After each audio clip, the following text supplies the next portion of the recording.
तो ली चार्टलियर प्रिंसिपल ने बेटा सबसे पहले जो चीज़ हमें करनी है ना, वो पढ़नी है चेंज इन कॉन्सेंट्रेशन। यानी कि कॉन्सेंट्रेशन में चेंज करेंगे तो क्या इफेक्ट होगा। अब देखो कॉन्सेंट्रेशन या तो बढ़ा सकते हो या तो क्या कर सकते हो, बताओ बेटा कब। अब ज़रा गौर से देखो बेटा, मेरे पास एक रिवर्सिबल रिएक्शन चल रहा है जिसमें रिएक्टेंट लिखा हुआ है, क्या लिखा हुआ है बताओ बेटा प्रोडक्ट। ये क्या काम है, अभी स्टार्ट करिए अभी अच्छा है। तो इसमें लिखा हुआ है बेटा चेंज इन कॉन्सेंट्रेशन। अब मैंने एक इक्वेशन लिखी।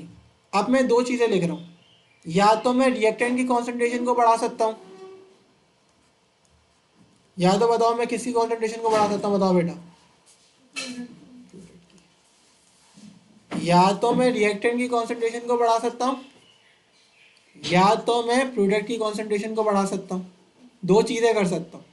तो अभी मैंने बात करी कॉन्सेंट्रेशन को इंक्रीज करने की। कॉन्सेंट्रेशन को जब मैं बोलता हूँ ना रिएक्टेंट की कॉन्सेंट्रेशन बढ़ा दो, इससे मुराद होता है इसकी क्वांटिटी बढ़ा दो।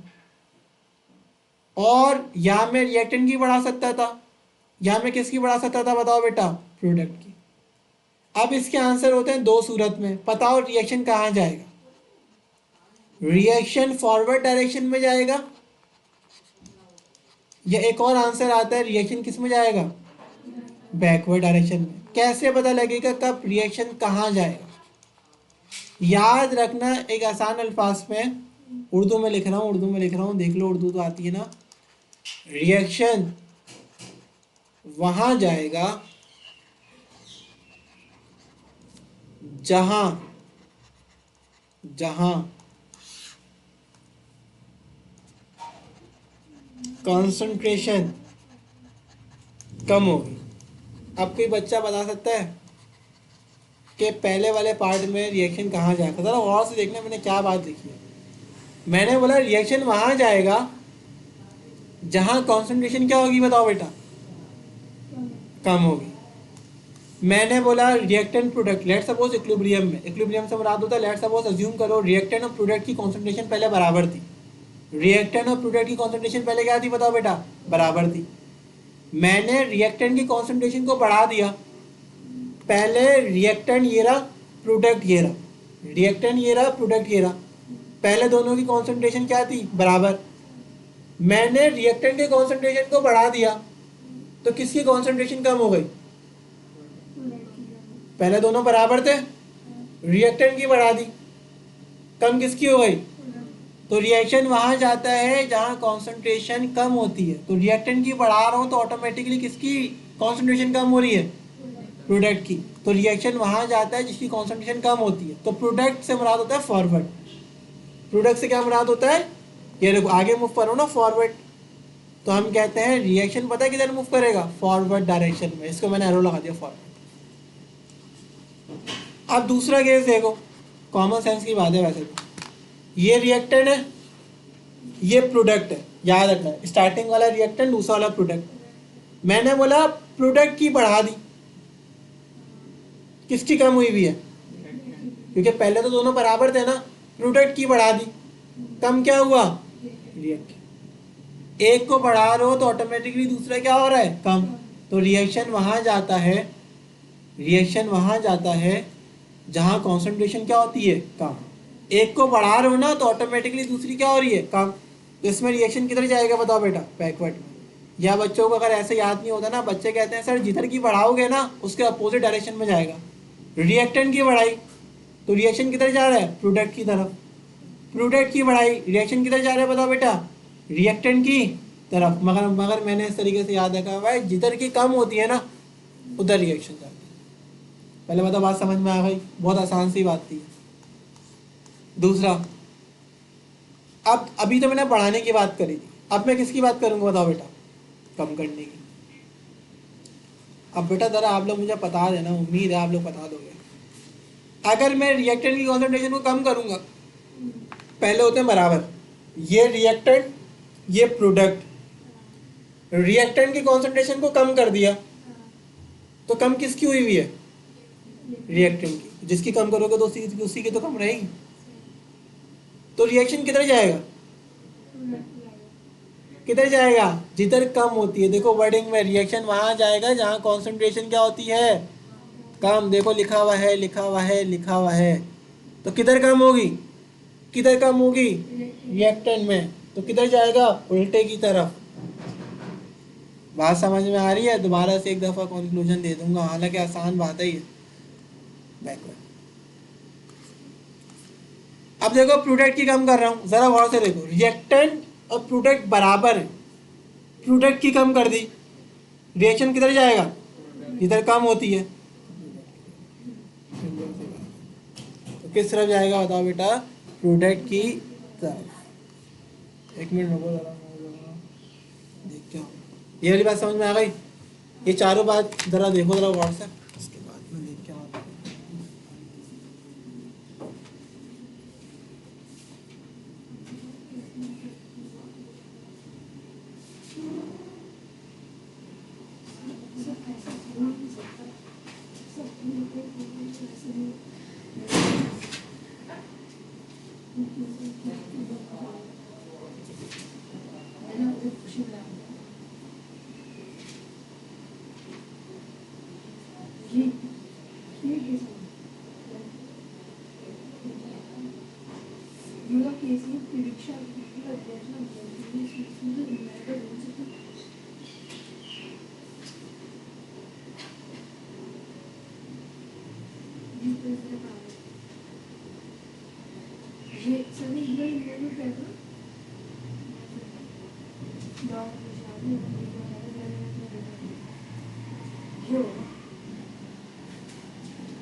अच्छा भाई, बात समझ में आ गई?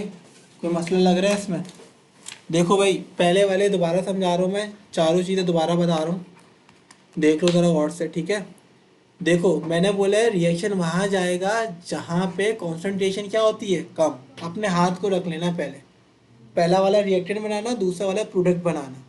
पहले मैं बढ़ाने की कंडीशन बता रहा हूँ, तो पहले वाला केस देखो, पहला वाला केस से मुराद होता है बेटा ये वाली चीज़ देखो, फर्स्ट, सेकंड, थर्ड और फोर्थ। तो आप क्या करोगे, दोनों हाथ रखोगे बराबर में, ये रिएक्टेंट है, ये क्या है, प्रोडक्ट। तो पहले वाले केस में क्या बढ़ा रहा हूँ, रिएक्टेंट। रिएक्टेंट पहला वाला हाथ है, रिएक्टेंट को बढ़ाया तो रिएक्शन किधर जाएगा, जहाँ कॉन्सेंट्रेशन कम होती है, प्रोडक्ट पे जाएगा। देखो प्रोडक्ट में फॉरवर्ड लिखा हुआ है, प्रोडक्ट से मुराद है फॉरवर्ड। दूसरा केस देखो, रिएक्टेंट है, प्रोडक्ट है, दोनों बराबर है, रिएक्टेंट प्रोडक्ट, किसके बढ़ा रहा हूँ मैं, प्रोडक्ट की बढ़ाई, रिएक्शन किधर जाएगा, जिधर कम होता है रिएक्टेंट की तरफ बैकवर्ड। तीसरा केस देखो, कम कर रहा हूँ, रिएक्टेंट है, प्रोडक्ट है, किसका कम कर रहा हूँ, रिएक्टेंट का, रिएक्शन किधर जाएगा, चौथा केस देखो, रिएक्टेंट है, प्रोडक्ट है, प्रोडक्ट कम हुआ, रिएक्शन किधर जाएगा। आसान अल्फाज ये होता है कि जिधर कॉन्सेंट्रेशन कम होती है वहाँ रिएक्शन जाता है। तो आसान सी अल्फाज में आप लोग को याद रखना है, जब किसी किसी चीज़ को बढ़ा रहे हो ना, इससे मुराद होता है वो चीज़ तो बढ़ रही है तो ऑटोमेटिकली दूसरी चीज़ क्या हो रही होगी, कम। तो भाई अगर किसी को ये बात अल्फाज में याद नहीं रहती ना, तो बढ़ाने पर इंक्रीज करने पर अपोजिट चीज होती है, सही है। और जब डिक्रीज करते हो तो सेम साइड में रहता है, आसान अल्फाज में। कुछ बच्चे ऐसे भी याद करते हैं, इंक्रीज करने पर रिएक्टेंट इंक्रीज कराता हो तो प्रोडक्ट में गया फॉरवर्ड, प्रोडक्ट इंक्रीज कराता हो तो रिएक्टेंट में गया बैकवर्ड। तो इंक्रीज करने पर अपोजिट चीज़ें होती हैं, और डिक्रीज करने पर सेम साइड, रिएक्टेंट डिक्रीज कराता है रिएक्टेंट की तरफ रहा बैकवर्ड, प्रोडक्ट डिक्रीज कराता है प्रोडक्ट की तरफ रहा फॉरवर्ड। तो बात समझ में आ गई। तो ये बहुत आसान सी चीज़ें यही बुक के अंदर लिखा हुआ है, सही है।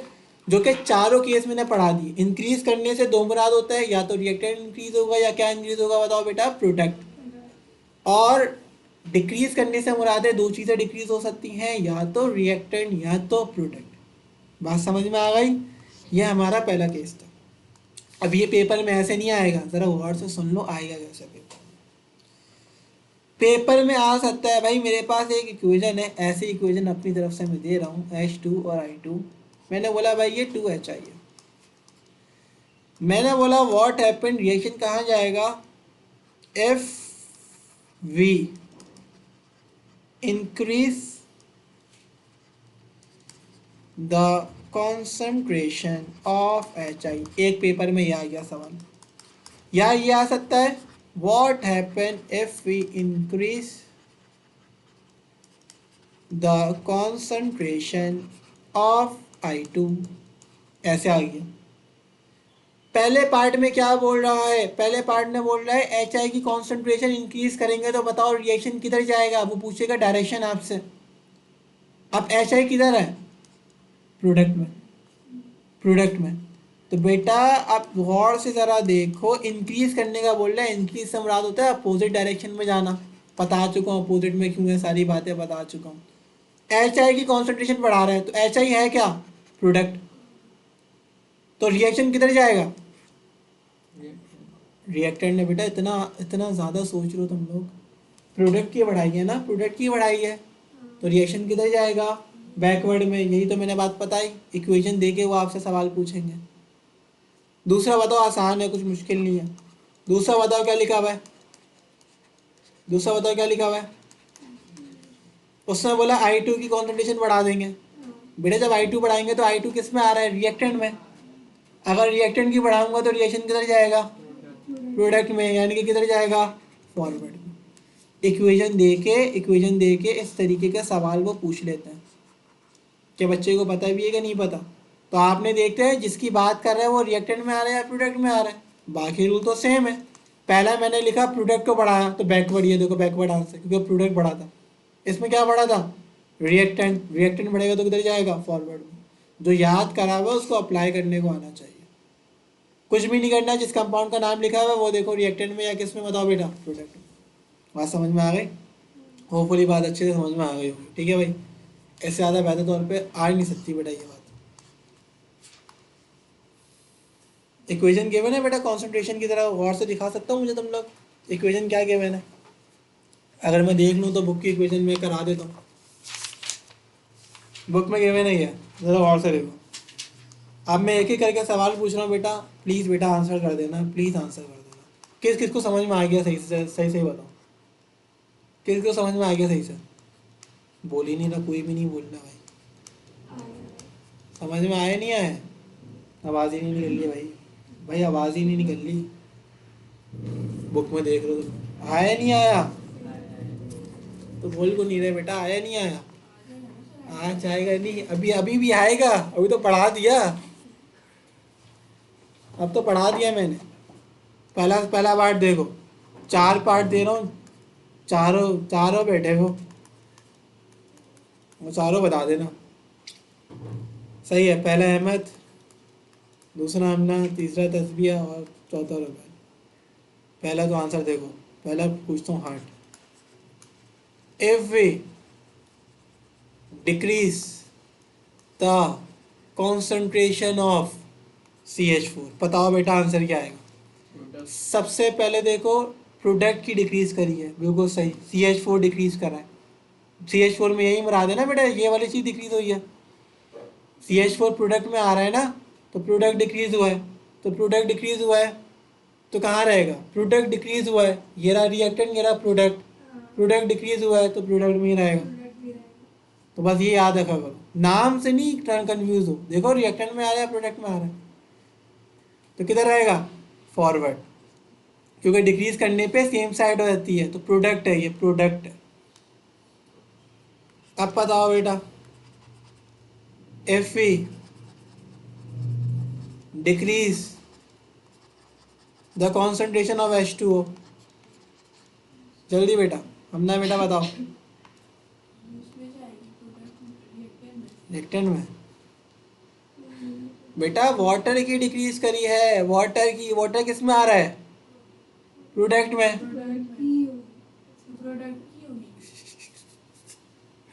बेटा हमने बेटा पता है रिकॉर्डिंग देखना व्हाट्सएप दोबारा जाके भाई, कम में जो कम में सेम साइड है, तुम लोग ये याद कर लो भाई, कम होगा तो सेम साइड, बढ़ेगा तो अपोजिट साइड, तो किस में कम हो रहा है, प्रोडक्ट में, तो प्रोडक्ट में ही रहेगा, जहाँ कम होगा वो सेम साइड, जहाँ बढ़ेगा वो अपोजिट साइड,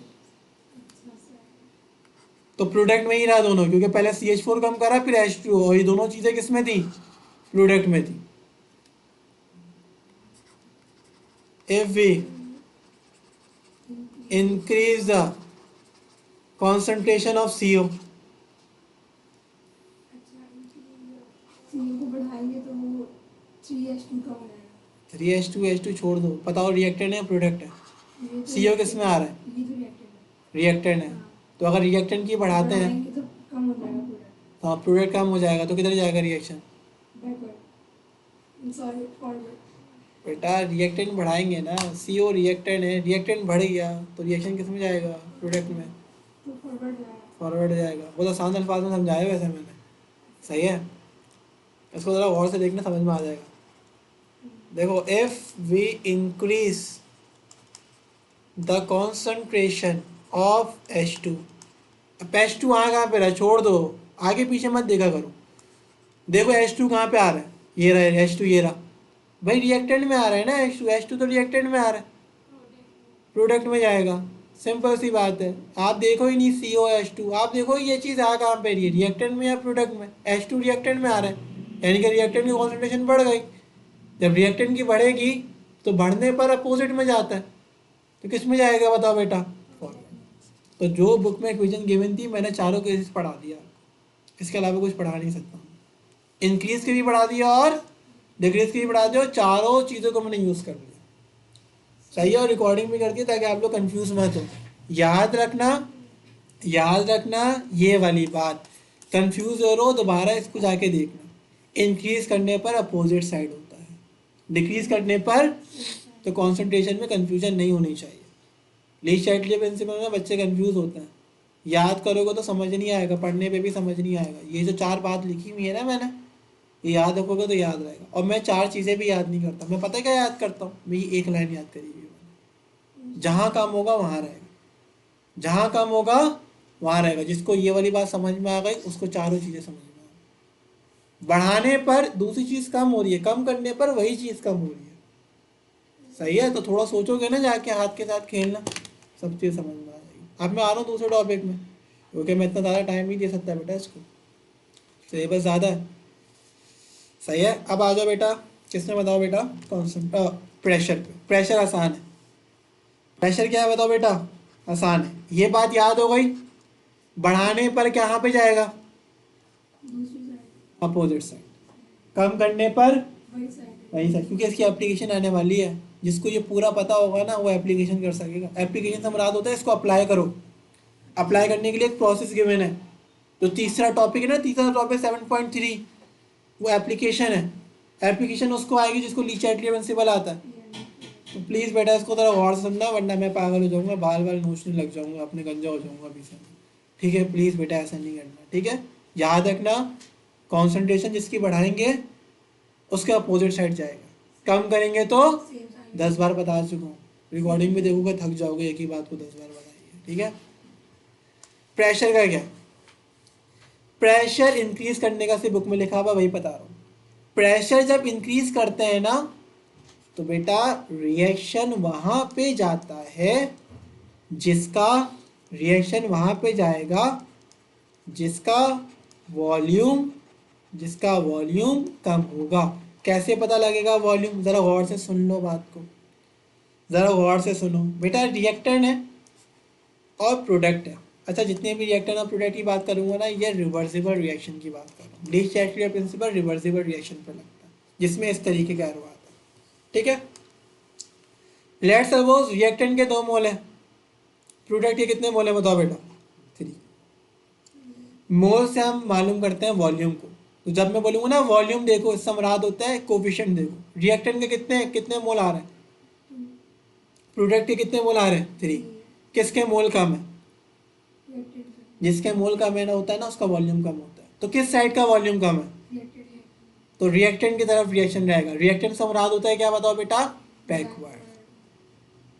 आपके पास एक ऐसी इक्वेशन है, आपके पास उल्टी इक्वेशन लिख दी बेटा। मेरा 3 रिएक्टेंट इसके लिख दे, 2 रिएक्टेंट प्रोडक्ट के लिख दिए। किसका वॉल्यूम कम है?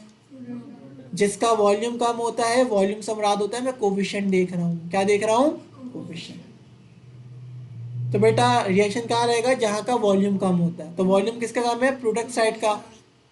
तो प्रोडक्ट से मुराद होता है फॉरवर्ड, रिएक्टेंट से मुराद होता है बैकवर्ड। अब ये रिएक्टेंट प्रोडक्ट की जगह कोई स्पेसिफिक कोई वैल्यूज लिखी हुई आएंगी। क्या लिखा हुआ आएगा? बुक दिखाओ। प्रेशर पे क्या लिखा हुआ है?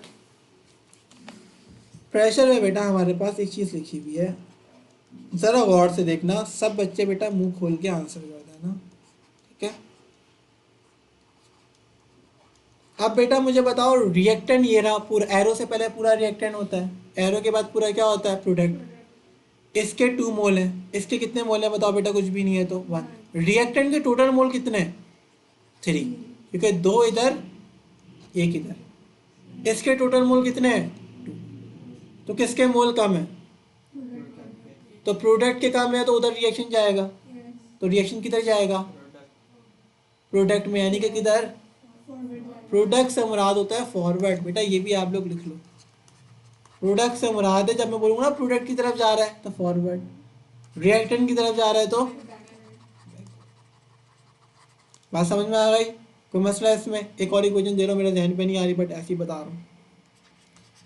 4a + 5b, ए बी की जगह कोई स्पेसिफिक रिएक्टेंट हो सकता है। 6c + 7d, बताओ बेटा रिएक्शन किधर जाएगा? रिएक्टेंट के टोटल मोल कितने हैं? 4 और 5, 6 और 7, 13।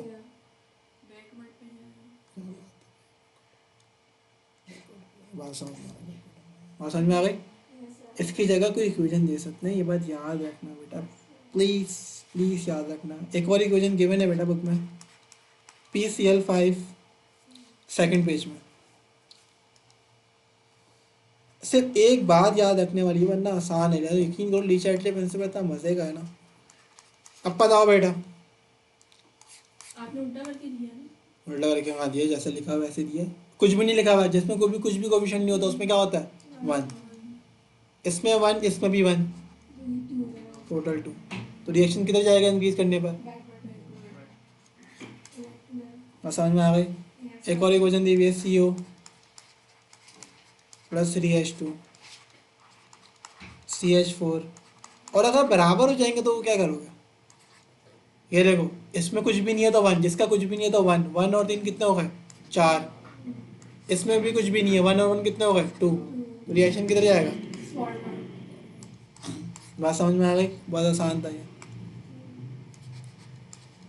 N2 + O2, या ये ना बराबर वाला, देखो आ गया, आ गया, आ गया, आ गया भाई, आ गया, आ गया, आ गया भाई। बताओ किधर जाएगा? 2, इसमें भी 2, 4 नहीं होगा बेटा। रिएक्टेंट में भी 2 है, प्रोडक्ट में भी 2 है, दोनों में 2 है, तो इसमें कुछ भी इफेक्ट नहीं रहेगा। इसमें कहेंगे इक्वेशन में नो इफेक्ट, इक्वेशन इक्विलिब्रियम में ही रहेगी। तो हाँ, अगर कोई पूछे कि प्रेशर इंक्रीज करने पर कोई फ़र्क नहीं पड़ रहा, इक्विलिब्रियम में ही है, तो कहना उस इक्वेशन के रिएक्टेंट और प्रोडक्ट की मोल्स बराबर है, इस वजह से कोई इफेक्ट नहीं पड़ रहा। ऐसी कंडीशन आ सकती है कि रिएक्टेंट बराबर है, ऐसी कंडीशन आ सकती है कि प्रोडक्ट बराबर है, ऐसी कंडीशन भी आ सकती है कि दोनों बराबर हो। तो प्रेशर इंक्रीज कर रहा हूँ मगर फिर भी इफेक्ट नहीं पड़ रहा। क्यों नहीं पड़ रहा? क्योंकि रिएक्टेंट और प्रोडक्ट के नंबर ऑफ मोल्स बराबर है, इस सूरत में इफेक्ट नहीं पड़ रहा।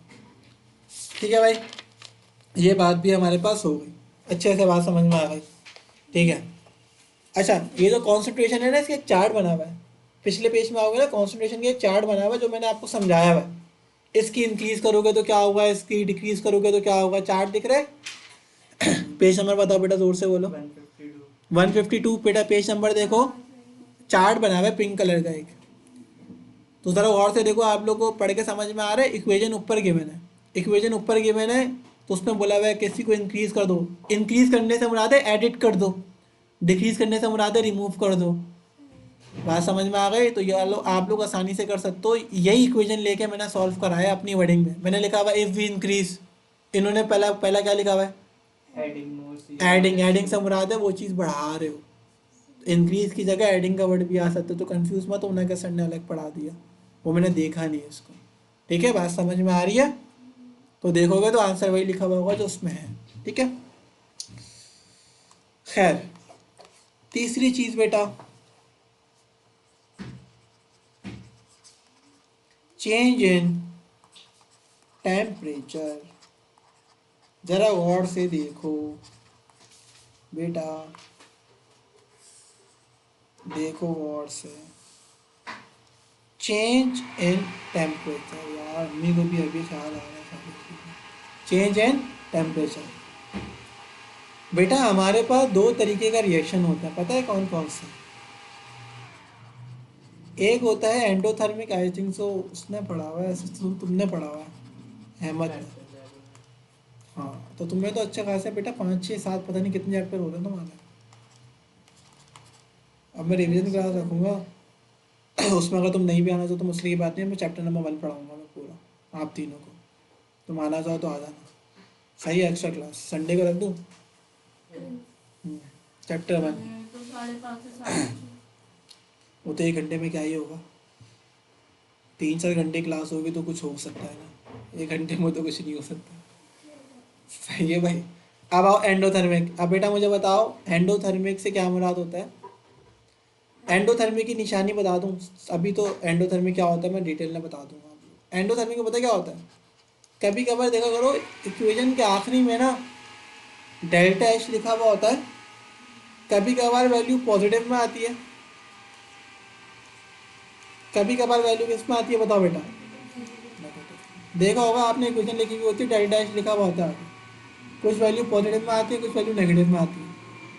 अगर पॉजिटिव में लिखी हुई आई ना तो समझ जाओ कौन सा रिएक्शन है, एंडोथर्मिक। और अगर नेगेटिव में लिखा आ रही है तो कौन सा रिएक्शन है, एक्सोथर्मिक। एंडोथर्मिक रिएक्शन आसान अल्फाज में बताऊं, ऐसा रिएक्शन जिसमें ड्यूरिंग द रिएक्शन, ये तो मेरा दिमाग खा जाएगी मुझे, बस कर दो यार। ऐसा रिएक्शन जिसमें during the reaction heat energy क्या हो रही हो बताओ बेटा, एब्जॉर्ब। देखो मैंने एरो अंदर की तरफ लगाया है। ऐसा रिएक्शन जिसमें during the reaction heat energy क्या हो रही होती है बताओ बेटा, एब्जॉर्ब।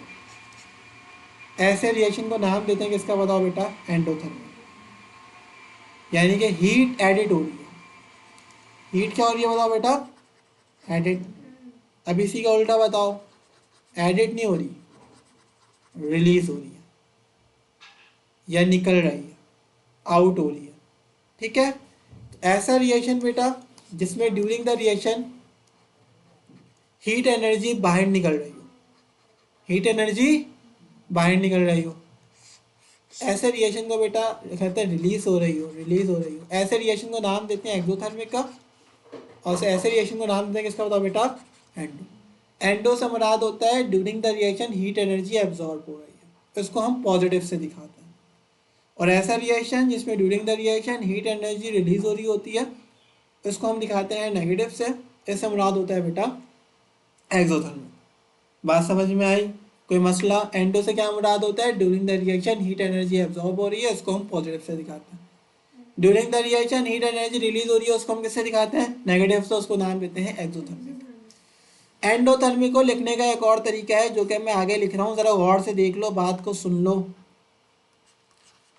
अगर रिएक्टेंट में हीट लिखा हुआ, डेल्टा एच नहीं लिखा हुआ होता है, कभी कभार हीट लिख देता है, अगर रिएक्टेंट के साइड हीट लिखा होता है तो इससे मुराद होता है एंडोथर्मिक, और अगर प्रोडक्ट में हीट लिखा होता है इससे क्या मुराद होता है? बोलो बोलो बोलो। एक्सोथर्मिक।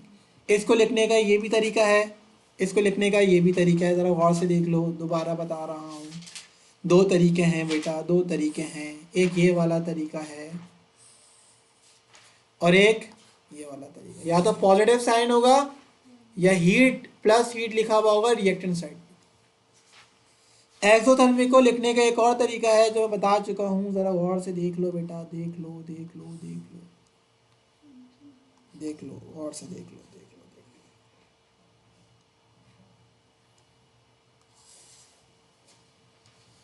सही है भाई, कोई मसला इसमें?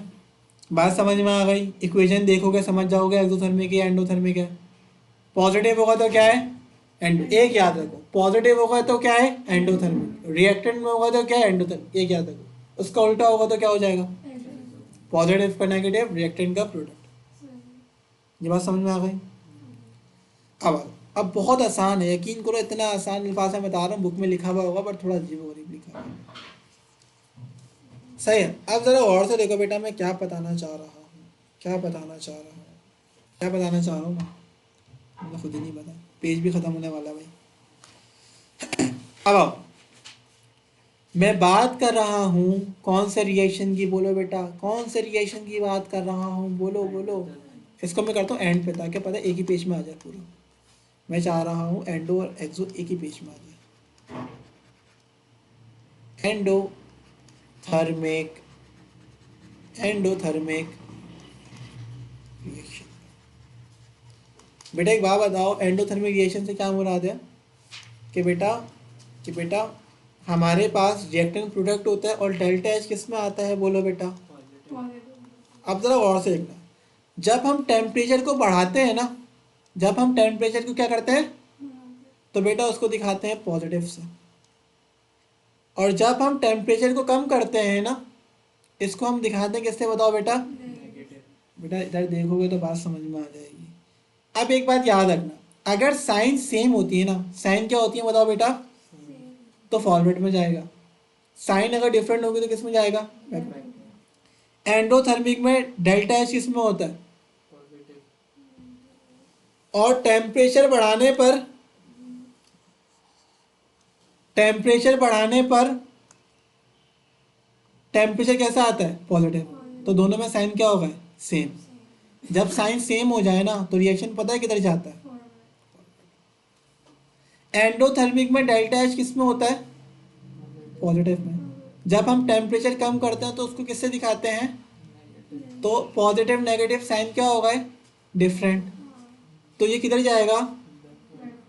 या तो बच्चे रट्टा मारते हैं कि एंडोथर्मिक में टेम्परेचर बढ़ाने पर रिएक्शन फॉरवर्ड में जाता है, टेम्परेचर कम करने पर रिएक्शन किस में जाता है? बताओ बेटा, बैकवर्ड में। मगर मैंने रट्टा नहीं मारा हुआ, मैंने देखा हुआ है कि डेल्टा एच एंडोथर्मिक में पॉजिटिव में होता है। तो बेटा जब डेल्टा एच पॉजिटिव में होता है ना, तो टेम्परेचर बढ़ाता हूँ तो पॉजिटिव, टेम्परेचर कम करता हूँ तो नेगेटिव। तो जब साइन सेम होगा तो टेम्परेचर बढ़ाने पर पॉजिटिव और डेल्टा एच पॉजिटिव, तो पॉजिटिव पॉजिटिव साइन क्या होगा? सेम। तो रिएक्शन किधर जाएगा? फॉरवर्ड। और टेम्परेचर कम करने पे डेल्टा एच मतलब नेगेटिव होता है टेम्परेचर कम करने, और डेल्टा एच इधर पॉजिटिव होता है, पॉजिटिव नेगेटिव क्या होगा? डिफरेंट। तो रिएक्शन किधर जाएगा? बैकवर्ड। अब इसी का उल्टा, यकीन करो इतना आसान है ना, अगर ये बात समझ में आ गई, बहुत आसान बात है, इसमें कोई इतनी मुश्किल बात नहीं है। अब आ जाओ एक्सोथर्मिक रिएक्शन। बेटा एक्सोथर्मिक रिएक्शन के अंदर इक्वेशन सेम होगी बेटा, बट डेल्टा एच किस में आएगा? एक्सोथर्मिक है, किस में आएगा? नेगेटिव में, क्योंकि एक्सोथर्मिक है ना। अब कहानी वही होती है, टेम्परेचर बढ़ाने पर पॉजिटिव से दिखाते हैं, टेम्परेचर कम करने पर किससे दिखाते हैं? बेटा मगर एक बात बता सकते हो, इसमें नेगेटिव है, जब टेम्परेचर बढ़ाया तो ये पॉजिटिव हो गया, तो नेगेटिव पॉजिटिव, टेम्परेचर के साइन क्या होगा? डिफरेंट। जब डिफरेंट होता है तो किधर जाता है? तो इसके बढ़ाने पर कम हो रहा है क्योंकि साइन डिफरेंट हो, और इसमें नेगेटिव है, टेम्परेचर कम करने पर नेगेटिव, मगर नेगेटिव नेगेटिव साइन क्या होगा? सेम। तो सेम करने पे किधर जाएगा? देखो है उल्टा, बच्चे याद करते हैं एंडोथर्मिक में टेम्परेचर इंक्रीज करने पर फॉरवर्ड में जाता है। क्यों जाता है? क्योंकि साइन सेम हो जाता है। कम करने पर बैकवर्ड में जाता है। क्यों जाता है? क्योंकि साइन डिफरेंट हो जाता है। एक्सोथर्मिक में अपोजिट है। एक्सोथर्मिक में अपोजिट क्या है? इसका अपोजिट है। इधर फॉरवर्ड है तो इधर बैकवर्ड है, इधर बैकवर्ड है तो इधर क्या है? बताओ बेटा, फॉरवर्ड। तो एक्सोथर्मिक में टेम्परेचर बढ़ाने पर बैकवर्ड में जाता है। क्यों जाता है? क्योंकि इधर नेगेटिव होता है तो ये पॉजिटिव है, तो नेगेटिव पॉजिटिव क्या हो गया? बैकवर्ड। और टेम्परेचर कम करने पर नेगेटिव है तो नेगेटिव नेगेटिव क्या हो गया? फॉरवर्ड। बात समझ में आई? अब इसकी एक इक्वेशन ले रहा हूँ। अभी ये लिखा हुआ है, या तो रट्टा मान लो एंडोथर्मिक में टेम्परेचर बढ़ाने पर पॉजिटिव, या मैंने जो ट्रिक बताई है आसान सी ट्रिक, ठीक है, इसकी रिकॉर्डिंग देखो, बात समझ में आ जाएगी। इक्वेशन बताओ, बुक दो यार, बुक दो। मैं देख के जो है ना जल्दी लिख दूंगा। इधर देखो बेटा, PCl3 प्लस Cl2 और PCl5, और इसमें पता है क्या लिखा हुआ है? इसमें लिखा हुआ है डेल्टा H। पता है किसमें? बताओ बेटा, अब जरा गौर से बताओ। ये इक्वेशन है, इसमें दो चीज़ कर सकता हूँ, या तो टेम्परेचर बढ़ा सकता हूँ या टेम्परेचर क्या कर सकता हूँ? बताओ बेटा, एक बात बताओ। टेम्परेचर को बढ़ाते हैं तो किससे दिखाते हैं? पॉजिटिव से। टेम्परेचर कम करते हो किससे दिखाते हैं? अब ये कौन सा रिएक्शन है? नेगेटिव है। तुमने बोला सर ये एक्सोथर्मिक है। अब ये नेगेटिव है, बढ़ाने पे दिखाते हैं पॉजिटिव। अगर इस इक्वेशन में टेम्परेचर बढ़ाया जाए तो रिएक्शन किधर जाएगा? इसी तरीके से बेटा ये नेगेटिव है और वो ये भी नेगेटिव है, ये भी नेगेटिव है। कम करने पर नेगेटिव, वो भी नेगेटिव, साइन सेम हो गए तो किस में जाएगा? फॉरवर्ड, क्योंकि एक्सोथर्मिक है। बात समझ में आ गई? कोई मसला इसमें? कोई मसला? दो इक्वेशन है। अहमद बेटा आप खोल के देखिए करो, और दरवाज़ा बंद ही कर देना आते हो, ठीक है। अब आओ, दो इक्वेशन और है बेटा, दो इक्वेशन कर लेता है, ठीक है। लेने तो नहीं आएगा वैसे तो, आप लोगों की फिजिक्स की क्लास है ना इसके बाद।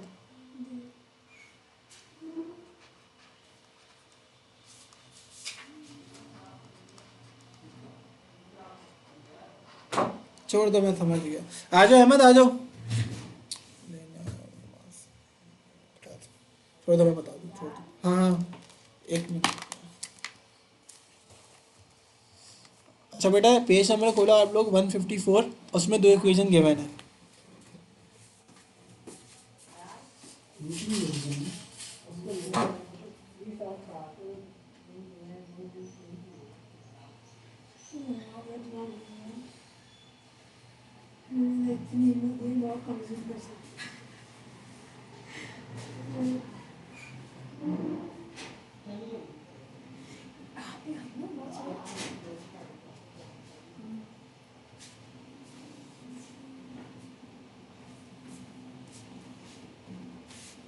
अच्छा, मेरी इक्वेशन देख लिया आप लोगों ने बेटा?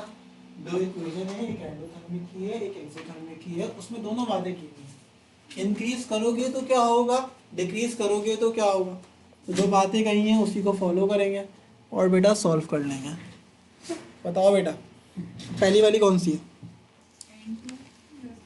H2 है। एक्सोथर्मिक है या एंडोथर्मिक है बेटा? बताओ जल्दी से। नेगेटिव है तो ये एक्सोथर्मिक है। अब ज़रा गौर से बात को सुन लेना। ब्रैकेट में देखोगे तो वही बात लिखी हुई है जो मैं बता रहा हूँ। एक बात करी हुई है टेम्परेचर इंक्रीज करने की, एक बात करी हुई है टेम्परेचर क्या बताओ बेटा? डिक्रीज करने की। मुझे पता है जब इंक्रीज होता है तो पॉजिटिव से दिखाते हैं, डिक्रीज होता है तो किससे दिखाते हैं? नेगेटिव से।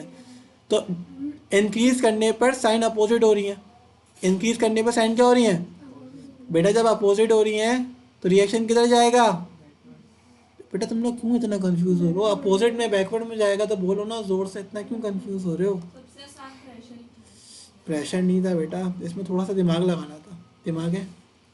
हाँ है ना, तो फिर लगाओ ना। दिमाग पता है तुम्हारा सबसे महंगी कीमत में बिकेगा। अनयूज है ना, अनयूज नहीं है, ऐसे ही नहीं है। बचपन से देखो सब चीज़ आ जाएगी। आप लोग पता है मैंने क्या बताया? Opposite, forward, opposite, forward. अबे यार, अपोजिट किधर होगा? बैकवर्ड। सेम तो फॉरवर्ड। देखो आंसर तुम लोग दे सकते हो, ठीक है, और बहुत अच्छा दोगे, टेंशन की बात नहीं। रिकॉर्डिंग देखोगे हर चीज़ समझ में आ जाएगी। ये डलती सरदानी की यूट्यूब पे, हाँ सरदानी की यूट्यूब पे डलती है। नहीं तो आप ऐसे देते हो। मैं तो ऐसे ही दे देता हूँ यूट्यूब में डाल के। अभी सरदानी का पेज भी है ना। हर चीज़ बन गई है, सब बना के दे दिया मैंने उन्हें। सही है। अच्छा भाई इधर देखो, अब आओ बेटा अगले रिएक्शन की तरफ। बेटा तुम लोग थोड़ा सा तो मतलब इसमें पता है बहुत तेज़ रिस्पांस आता है ली शैटले प्रिंसिपल पढ़ाने के बाद। मतलब जिसको बता दिया जाता है ना, सिंपल एक ही बात में बार बार बोल रहा हूँ आप लोगों को, अपोजिट होगा तो बैकवर्ड होगा, सेम होगा तो फॉरवर्ड होगा। तो आप लोग क्यों कंफ्यूज हो रहे हो? मतलब आप लोग इतना क्यों कंफ्यूज हो रहे हो कि भाई पताने में क्या हो रहा है? भाई सिंपल बोलो भाई ये चीज़ है, इसमें डेल्टा एच क्या है बताओ बेटा? पॉजिटिव है। तुम लोग बोलो सर टेम्परेचर बढ़ा दें तो पॉजिटिव में होता है। सर आप उर्दू में एक जगह लिख के दें। हाँ बेटा उर्दू में सब लिख दिया मैंने, लेक्चर देखोगे ना सब लिख दिया, उर्दू में ही लिखा सबसे पहले। नहीं तो आप अभी कहना ऑपोजिट करोगे तो ये होगा। बेटा टेम्परेचर ये एंडोथर्मिक है ना, पॉजिटिव है, टेम्परेचर बढ़ाने पर पॉजिटिव होता है। साइन सेम हो गई, किधर जाएगा? शुक्र बोला, ये किधर जाएगा? मैंने क्या बोला? लिख देता हूँ, साइन अगर सेम होगी,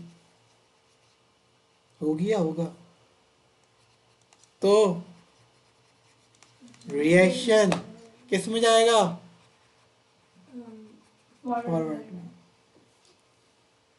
दूसरा क्या बताया? साइन अगर डिफरेंट या अपोजिट बोल लो तो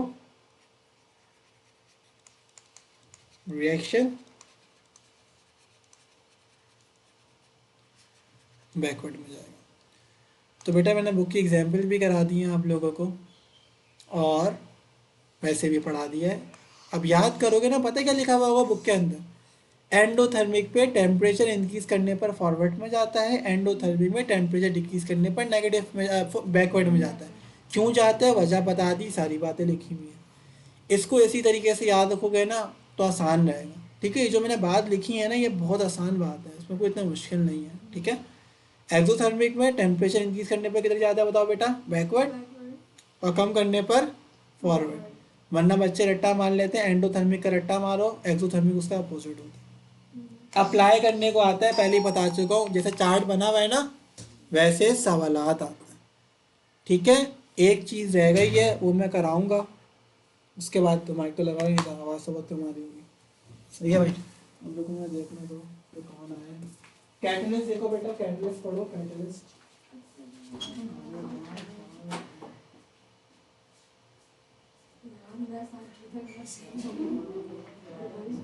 पागल हो गई तू, साक्षी तक बैठ।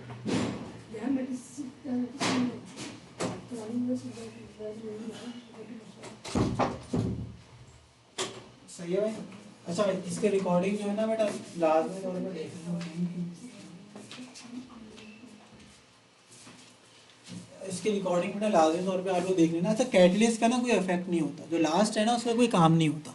ठीक है, छोड़ नहीं सकते बेटा, उसको लिखा हुआ है ना बुक में।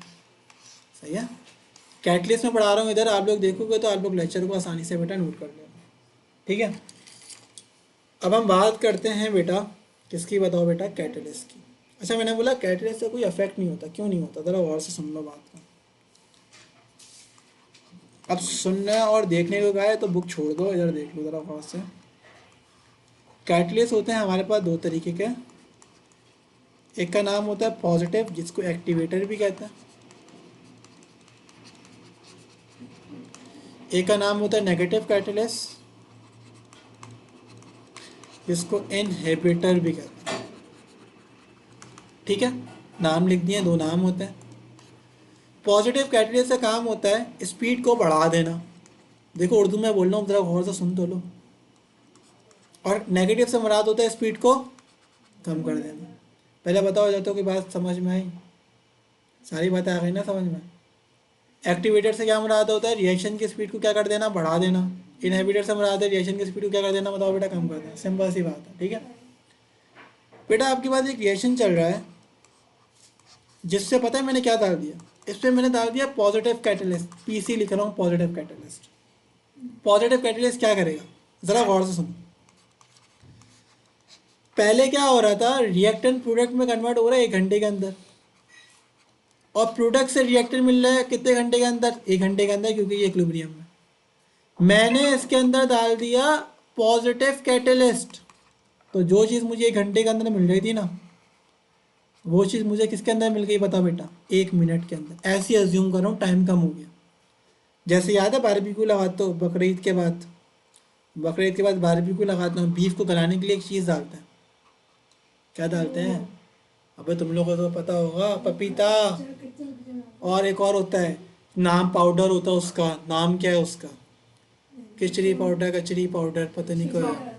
हाँ वैसा तेज़ होता है, वैसे भी बहुत देर में गलेगा, मगर अगर वो डाल दोगे तो भी आसानी से गल जाएगा।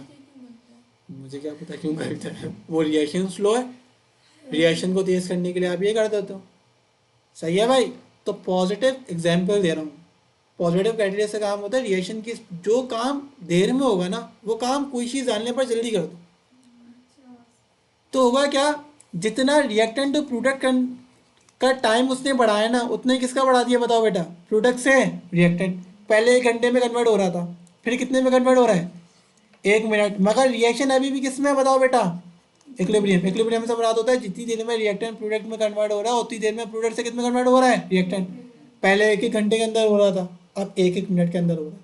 मगर रिएक्शन अभी भी किस में है, क्योंकि जितना उसने फॉरवर्ड का बढ़ाया उतना ही उसने किसका बढ़ाया, बैकवर्ड का। तो रिएक्शन में ओवरऑल कोई इफेक्ट नहीं पड़ा, इक्वेशन इक्विलिब्रियम में ही। अब इसी का उल्टा ले लो, रिएक्शन हो रहा है बहुत तेज, मुझे करना है स्लो।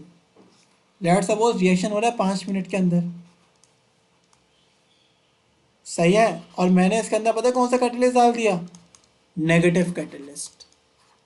क्या काम है नेगेटिव कैटलिस्ट का, देर से करना, जो चीज़ जल्दी हो रही है उसको 5 मिनट के अंदर हो रहा है। लेट्स सपोज बेटा अब ये रिएक्शन 5 घंटे के अंदर होगा, तो 5 घंटा रिएक्टेंट से प्रोडक्ट है, तो प्रोडक्ट से रिएक्टेंट आने के लिए भी कितने घंटे लगेंगे। तो टाइम रिएक्टेंट टू प्रोडक्ट और प्रोडक्ट टू रिएक्टेंट दोनों का इंक्रीज हो गया, तो रिएक्शन किस में रहा, इक्विलिब्रियम में। तो पॉजिटिव कैटलिस्ट करता है क्या, रिएक्शन के टाइम को कम कर देता है, तो जितना वो फॉरवर्ड में कम करता है उतना ही वो बैकवर्ड में कम करता है। और नेगेटिव कैटलिस्ट टाइम को बढ़ा देता है, जितना वो फॉरवर्ड में बढ़ाता है उतने में किसने बढ़ाता है, बैकवर्ड में। तो रिएक्शन हमेशा इक्विलिब्रियम में रहता है। इक्विलिब्रियम से मुराद होता है जितनी देर में फॉरवर्ड मिल रहा है उतनी देर में किसमें मिल रहा है, बैकवर्ड। तो कैटलिस्ट डालने से केमिकल इक्वेशन का इक्विलिब्रियम डिस्टर्ब नहीं होता, क्योंकि जितना वो फॉरवर्ड को डिस्टर्ब करता है उतना ही वो बैकवर्ड को करता है। तो ओवरऑल रिएक्शन में कोई इफेक्ट नहीं पड़ता। इस वजह से हम कहते हैं कि कैटलिस्ट का इक्विलिब्रियम से कोई ताल्लुक नहीं है, कि भाई ये डिस्टर्ब नहीं करता। बात समझ में आ गई। इक्विलिब्रियम का टॉपिक बेटा मैंने क्लोज कर दिया। तो आज की क्लास के लिए इतना ही।